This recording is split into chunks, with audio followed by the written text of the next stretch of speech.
Bakit mas mabilis matunaw ang natural soap compared sa commercial soap? Contentin natin. Number 1, merong natural glycerin ang mga natural soap. Compared sa mga commercial soap na ine-extract pa ang glycerin para ibenta ng hiwalay. Ang glycerin ay nag-a-attract ng moisture, kaya normal na mas mabilis matunaw ang natural soap. Number 2, nakadepende sa formula kung mabilis matunaw o hindi. More water, mas mabilis matunaw ang sabon. So, isa pang dahilan ng maraming water content ay hindi na-cure ng tama. And last ay depende sa actual use.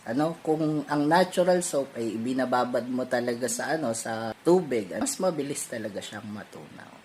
Okay, that's it.